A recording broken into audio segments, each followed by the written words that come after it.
You are getting ready to listen to the voice of Dr. Rhadi Ferguson, 2004 Olympian, four-time national judo champion, Brazilian Jiu-Jitsu black belt, author, speaker, and coach. So, welcome to another edition of Coffee with Rhadi. I want to talk about something that it's been on my mind all weekend and really comes to the forefront a lot of my business because every martial arts business has I don't know if you call it, it's called an attrition rate or a failure rate, where people start and then they quit or they stop. And I've been looking at everything. I've been looking at the effect of divorce on decision making in society. There's something that's in the Harvard Business Review about called the Great Resignation. There's a period of time, I believe in April 2021, where I think it was the most resignations in the country, where people are quitting, and we have this habit of quitting. I had to look at the default rates on mortgages and car payments and when they happen and what time they happen. I wanted to see the things that we agree to on a long-term basis that we stop doing. And maybe today I have more questions than I do answers. Hey, what's going on, cuz? But I got on Google Scholar. I'm talking about this weekend. I really did a deep dive on quitting, and I came up with a couple things as it pertained to quitting. And the three things that I came up with were: one, people quit when what they are experiencing exceeds what they believe they can handle. And two, people quit when lessening the pain becomes more important than the pursuit of the prize. And number three, people quit when the discomfort affects the initial decision. So if you made a decision, and I'm only using, people know that I went through a divorce, but I'm only using, the reason why I looked up divorce and I looked up mortgages and I looked up car payments is because the word mortgage, when you break it down, it means to basically be engaged with death. Something that you do on a long term. Most of the time, from a religious standpoint, when you look at the vows that people take, most people take their religion serious. They take what they say in front of God serious, and they take the things that they say serious. But over a period of time, and T is a thing too, the time, the effect of time. Over a period of time, people lessen the impact of what they said and what they agreed to. It's like if somebody owes you $1,000 and then 10 years goes by, they feel like they don't owe you the money anymore because time has gone by. But no, you said you're going to pay back that money. You still owe that money even though you feel like you don't owe it because so much time has passed. When we look at the things that we say when we get married, we make huge agreements that we have little to no intention of maintaining. Like the have and the hold from this day forward until death do you part. Like people don't, and for rich or for poor, but like when you look at all the things, for better, for worse, when you look at all the things, there's a situation where even within that construct, people say, I've had enough, and then they exit. Now in life, people also say, I've had enough on things, and then they exit. Or something comes around better, you're at a job, and something comes around better, then you exit. You quit one job to go get better at another job. And there's no problem with doing that. I'm just looking at the effects of quitting and the reason why people quit, and basically the driver to switch. Because when you quit, you actually switch. You switch from what you were doing to something else. Sometimes those things end up being better. Sometimes they end up being worse. But the reason why you switch or you quit at that particular time is because what you're doing at at the initial point when you make that decision is no longer desirable for you perceptively. The reason why I say perceptively, because you could be on a treadmill walking for an hour and you decide to get off at 47 minutes because perceptively it's no longer desirable.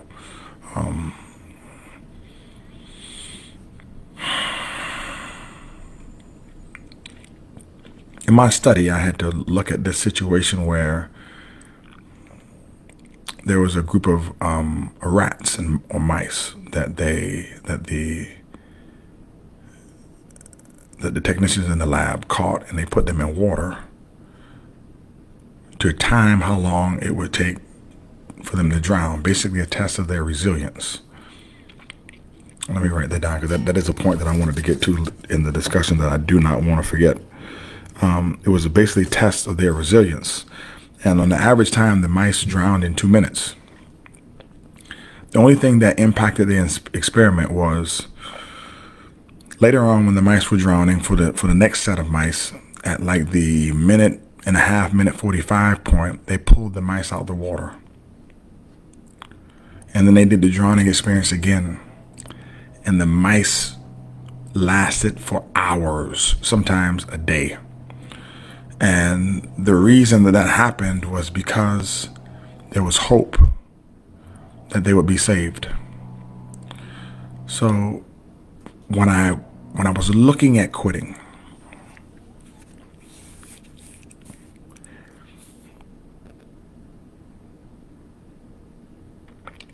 I had to look at the duality of being resilient and having hope.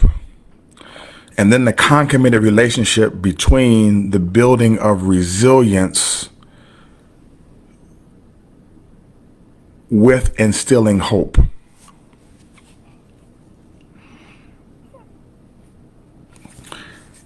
And then what I had to do is I had to look at the external factors that were on the testing process of the laboratory rats, where somebody came in and provided them with hope.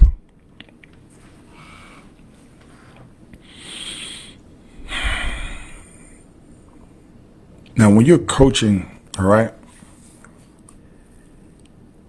the process in and of itself is very rough, because those same laboratory technicians or people who were doing the experiment, those same people provided the water for the mice to drown. And they watched some of those mice drown.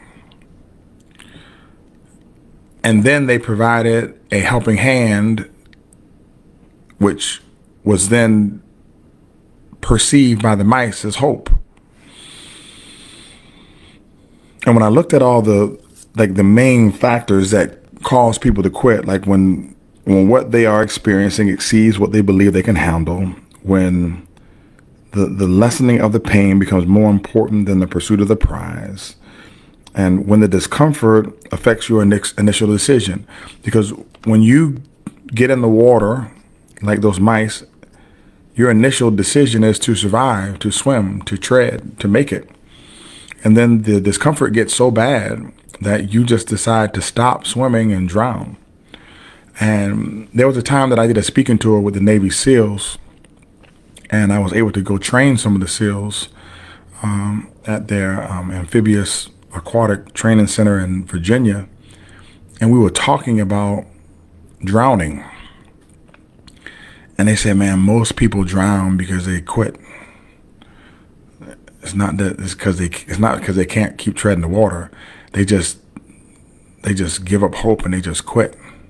They just don't believe anybody's coming. He said, you have to believe that somebody is coming. He said, you have to believe that something or somebody is coming. He said, it will allow you to survive for a long period of time. Now,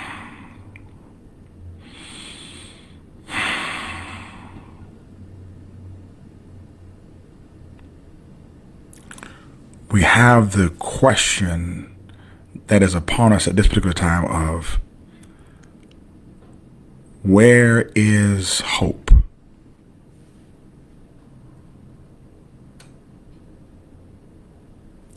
Like, where is hope?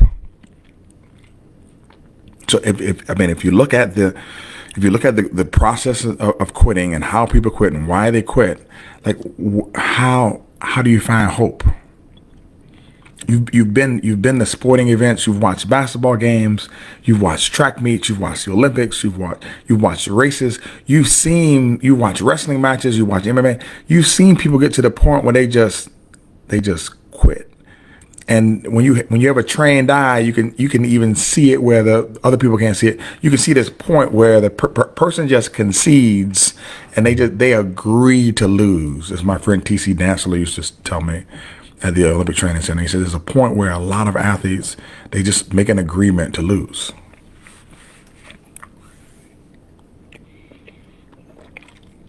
And the question then is, where's the hope?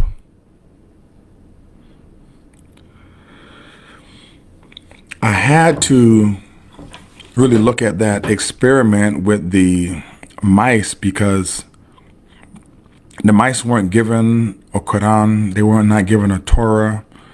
They weren't given a Bible. The mice weren't given biblical scriptures. The mice weren't given a motivational speech. The mice weren't given a pep rally. The mice were provided with hope. And as much as we would like the mice to be resilient, as much as we could have trained the mice, and when you look at the experiment, they got some of the roughest and hardest and meanest mice that they thought were and rats that they thought were gonna make it, and they drowned. And as much as we would like to believe that the building of resilience or our training or the training that we get or the training that we give as coaches builds up the resilience for the person to win, the question is, where's the hope?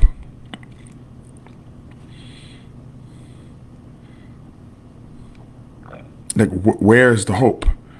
Like, what makes a Michael Jordan to the point where when he was down by that many points in the game, that he just believed that if you gave him the ball, he could bring it back? Like, where does this hope come from? Because when we look at the experiment, the hope comes from the outside. If you go to the Christian theoretical framework, then the hope is intertwined within the faith. You have the faith is the substance of things hoped for and the evidence of things not seen.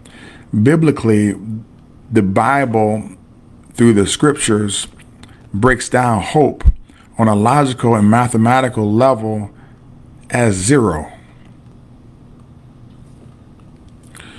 Because faith is a substance of things hoped for. That which you hope for has no substance, and that which you cannot see has no evidence.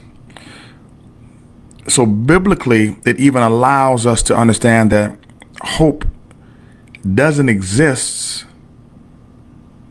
in the natural.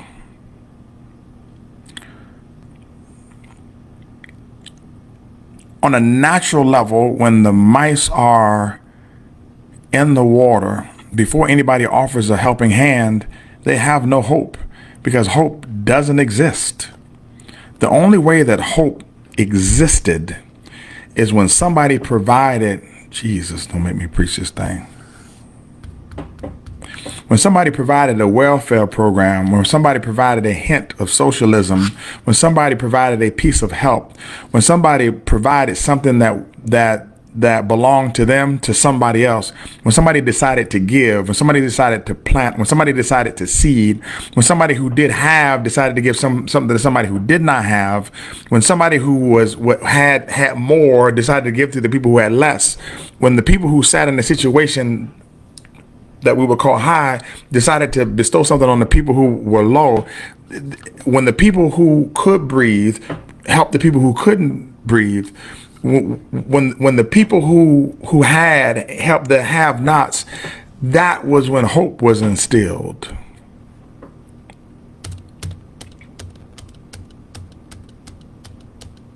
So where's the hope?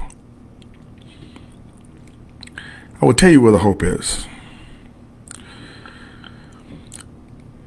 And let me bring it back all the way, because I did a lot of study. All right. People who are married will always tell you, be careful of hanging around people who are what? Who are single and who are divorced. Why?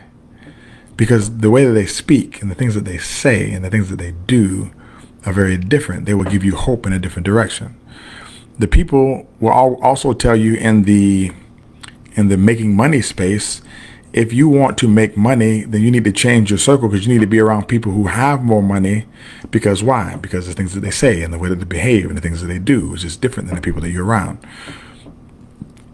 And if we move into the Christian theoretical space, then we also know that based upon the things that I just said, there's an undergirding of those particular things per the scripture of faith comes by hearing, which means that the people that you're around and the things that they say and what they say to you and what they say around you and what you hear through your ear gate will provide you with a certain level of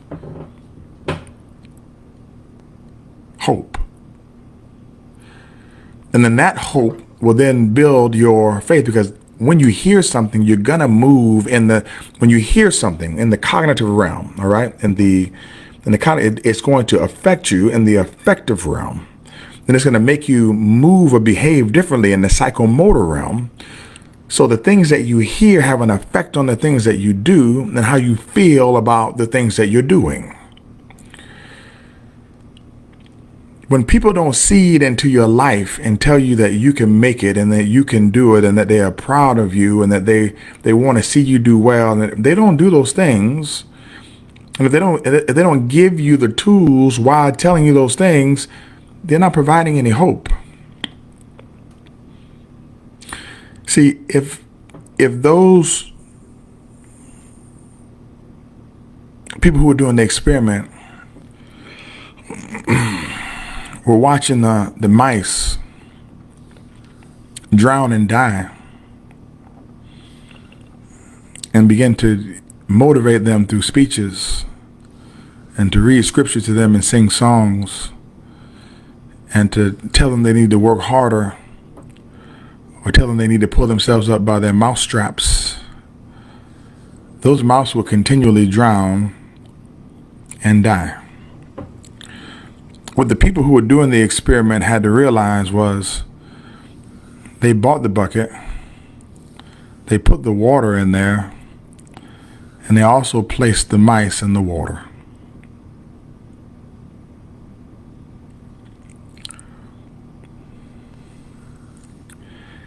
The study of the process of quitting helped me with my coaching, because this weekend I said I have to provide an opportunity for the mice to swim. I have to provide a bucket for containment. I have to provide water for the struggle. I have to have an eye for the struggling process.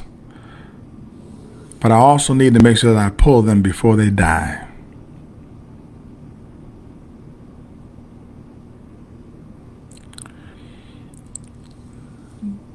The problem with the struggle is it takes an expert eye to know when to pull them.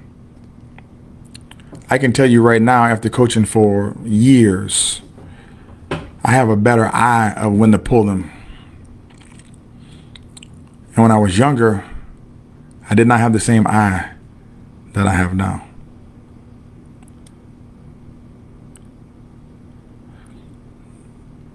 I believe that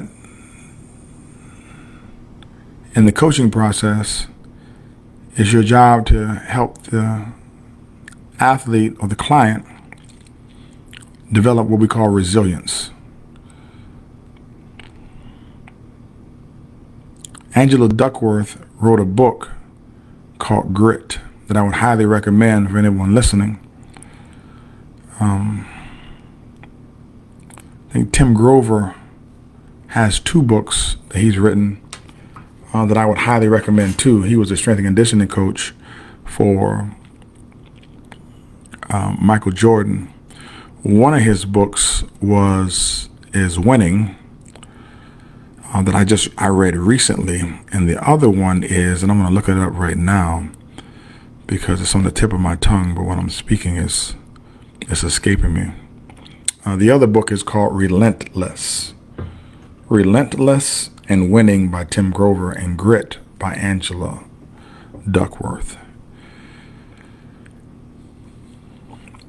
In the relationship of quitting, because quitting is a relationship.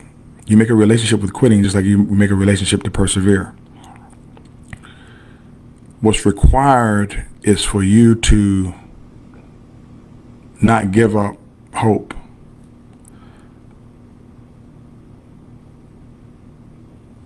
What's difficult is you don't have any hope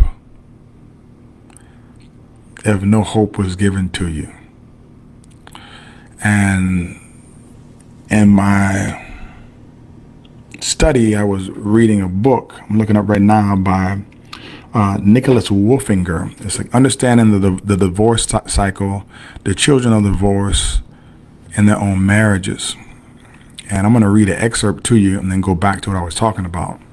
It says a seminal finding in the scholarly research on families is that divorce seems to be transmissible and cycles through generations. First identified in the 1930s, the cycling of divorce has been amply documented by Paul Amato, Larry Bumpus, Norval Glenn, and other distinguished scholars. The crux of the idea is that the family structure of origin powerfully affects marriage formation and marital stability in the adult offspring of divorce. Put simply, the children of divorce are more likely to end their own marriages than are people from intact families. Thus, the more children a given divorce couple have, the greater number of divorces expected in the next generation. With each generation, the number of divorces in the family potentially increases. The astonishing proliferation of divorce in America over the last 40 years, with corresponding increases in other Western countries, has become a major social issue. Now, why am I mentioning that? I'm mentioning that because based upon what we're talking about contextually of stopping and of quitting and of hope, those individuals who come from intact families watch people go through a string of problems and issues, but they still have hope. The people who don't come from that, they have no hope that the thing will stay together and inevitably will fall apart. I want to tell you this, and like I said, I studied divorce and I studied the mice and the rats and the quitting and the grit and resilience, and I looked at all these things this weekend. I looked at mortgages, and I looked at when people quit their job and why they quit their job and why they move jobs. I looked at a lot of things, and I would encourage you to do too. And I'd encourage you to do so on Google Scholar, not Google. As a coach, I'll give you my advice on the coaching process of how to instill hope. The struggle is still the struggle. If I'm sitting there on the edge and I'm watching you and I'm telling you you're not going to drown, and you think you're going to drown, and you just need to stop because you think you're going to drown, and you got to stop and you got to go. Then there's a level of trust between the coach and the person who's in the water. When it comes to the parenting process,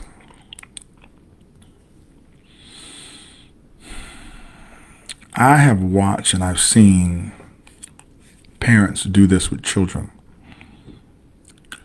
And I'm going to speak in the sporting context because it happens all the time.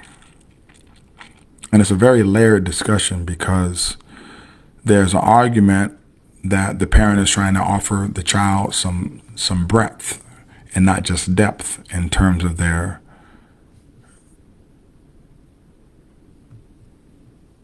maturation experience, in terms of their growth process. But I've watched parents switch kids from sport to sport to sport to sport to sport to sport as soon as something no longer gets fun. And what happens is every sport, especially in the United States, they started off with a little piece of fun. and it starts fun, and then it gets hard, and when it gets hard, the kid quits, and he starts another sport. And then he starts another sport, and he likes it, and is having fun. Then it gets hard, and they quit, and they start another sport. Then they like the sport, and it gets hard, and then they quit, and then they start another sport. Then they get in this cycle of telling their parents, I don't like this, I don't like this, I don't like this, I don't like that. Or the parents, then they experience the difficult process of coaching as the level gets higher at each stage, and then they just commit to quit. And the reason why they commit to quit is because they don't commit to stay. They come into the process saying, we're just going to see how we like it. If you read the books, if you read Talent is Overrated, if you read The Talent Code, if you read Bounce by Matt Said, if you read these books, if you read Outliers by Malcolm Gladwell, you'll see that the parents of the high achievers in many sports and areas, especially like chess, those parents made a decision about what their children were going to do before they were born. And they stuck to the format and the plan, and they made sure it got done.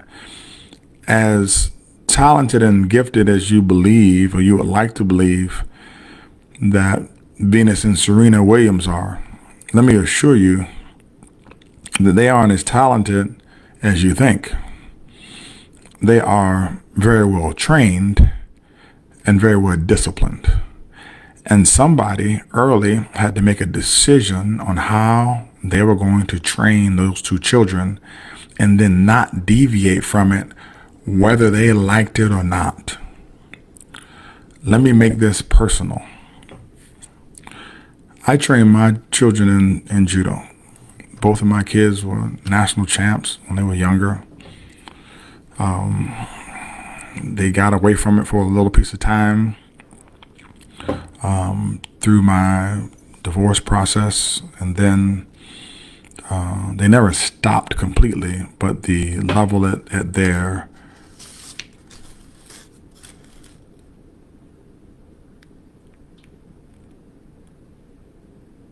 I had less control over the process of their training.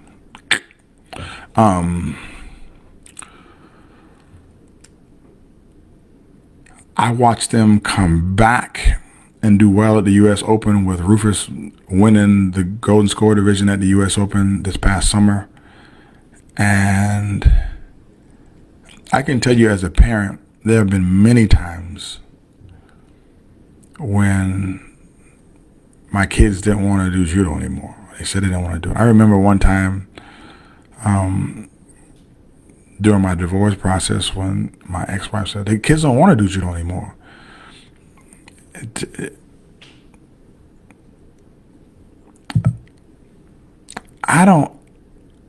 My parents have been married for 49 years. I'm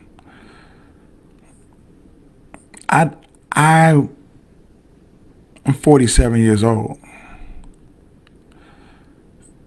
I'm not going to allow a 9, 10, 11, 12, 14, 16-year-old to make a decision that is a lot more pregnant than the lessening of the discomfort at the time. I'm not going to allow somebody to make a decision like that with 8, 9, 12, 14 years of experience on this planet that's going to override a decision of someone who's experienced and someone who has knowledge and understanding. I'm not allowing children to make a decision under my care. It's just not happening. Now, a lot of people disagree with that approach. People disagree with that approach. And I respect the people who disagree with that approach. I will say this.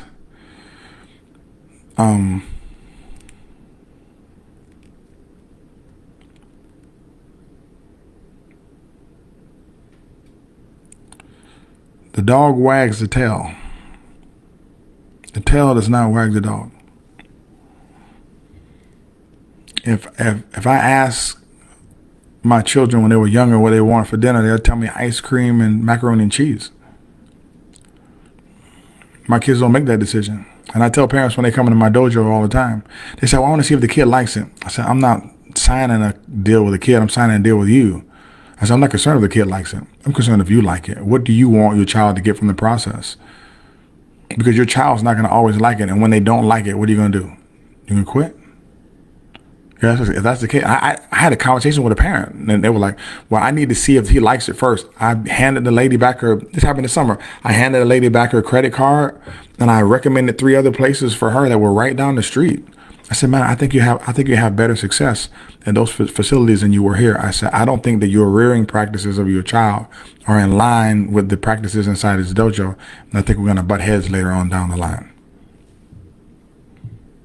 Respectfully, I'm not arguing. I'm not respectfully, because that has to be a good fit.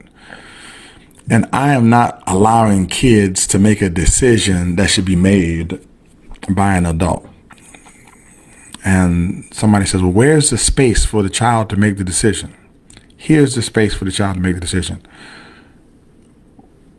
School starts at 9:25. Would you like to get up at 8, or would you like to get up at 8:15?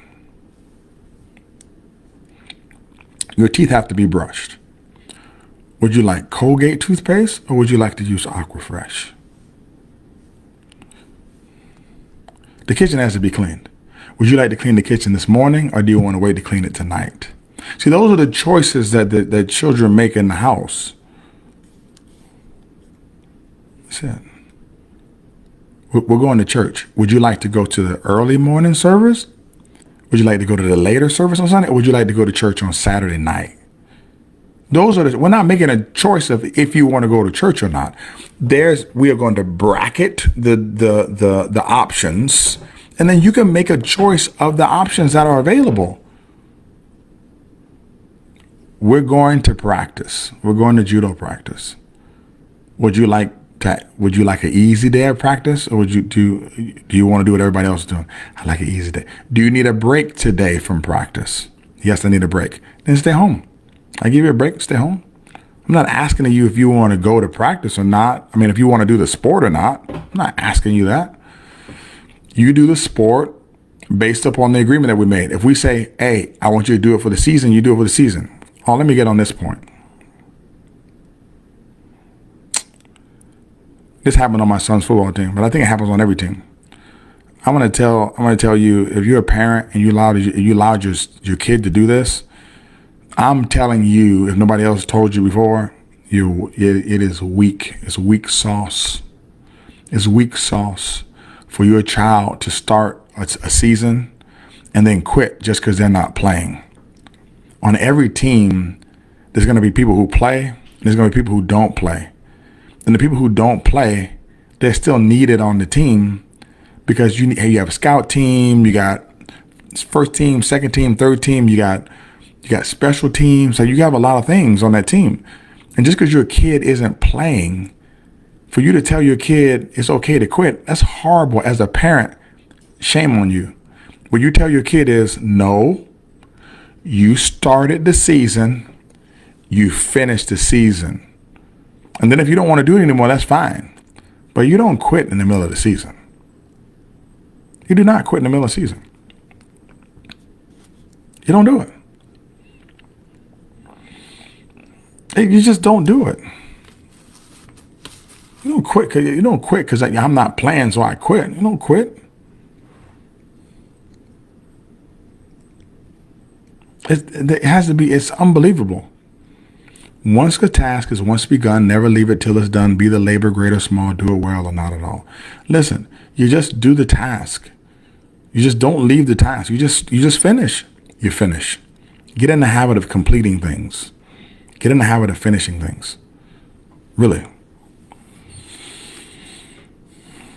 I think the takeaway from this discussion as I close is, and you know what? I'm going to tell you something. And I think, Brother Juan, I'm glad you're listening. I thought about you this morning before I did this talk. I was driving Rhadi back from school. I was driving back from Rhadi school after I dropped her off this morning. And in the discussion of quitting, I was thinking about you. I was thinking about your karate. I was thinking about your jiu-jitsu.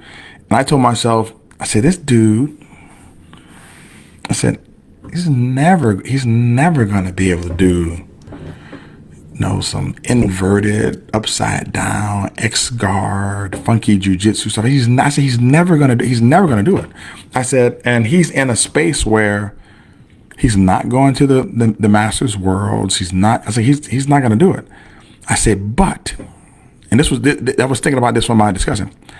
I said, if he never quits, I said, he will become a black belt in Brazilian Jiu-Jitsu.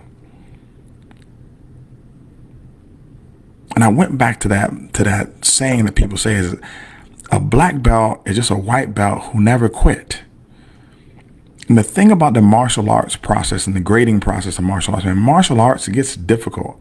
Man, you're going to get hurt. You're going to get ringworm. Sometimes you're going to get staph infection. Sometimes you have surgeries.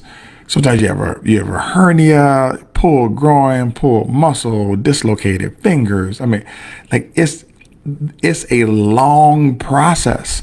And there are plenty of times when you really, really want to quit. There's plenty of times you want to quit.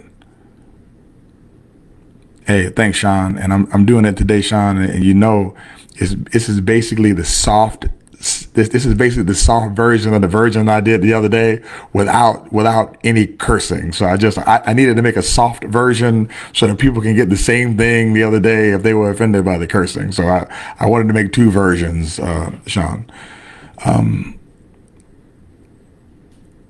What I was really pleased about when I was watching you, Juan, and you too, Sean, is that Sean from Australia. You could literally see the projection of those people who are going to be black belts later on based upon how they govern themselves during the pandemic. I want you to take notes on that. Somebody write that down. The people who were in martial arts, how they govern themselves through the pandemic, how they train through the pandemic is a huge indicator if they're going to become black belts or not. I had somebody in my dojo who did not train through the pandemic quit. Said, Dr. Ferguson, I find another place and I have to do my schoolwork. First he had to do his schoolwork. And then after he did his schoolwork, then he told me he found another place to train. I said, hey man, that's cool, man. I hope you find another dojo that best suits you. They may sell some, I'm not going to say that. I was getting ready to say something bad. I was getting ready to say something bad, Sean. I was getting ready to say something bad. I'm glad the Lord worked with me on that one. You might find another place that is more suitable to what it is that you believe that you need in order to go where you need to go. Ta-da. I did a good job there. But the likelihood of that person becoming a black belt in jiu-jitsu, it's not going to happen. Hey, my man Marshall said I need to go back and get the cussing one. And the cussing one is a good one too, Marshall. But this one, I need to make sure I have one that Sean Smith can play for his daughter as well, because you got to have that available.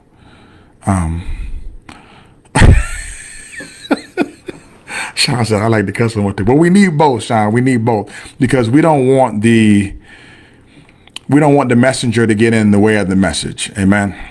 So, with that being said, as I get off of here today, one, we need to build up resilience. We need to look at how resilience is built up through the parenting process and through the coaching process. And then number two, we need to understand where the hope is. And we need to understand that from that, when you go back and you listen, I want you to listen to how people have hardened their hearts so much that they look at every extension of the right hand of fellowship and every extension of hope as socialism. And number three, I want you to understand that whatever you do, make sure that it's done in love. This is Dr. Rhadi Ferguson. Have a super fantastic day. And thank you for enjoying another edition of Coffee with Rhadi with me. And si tú vayas, vaya con Dios. Take care.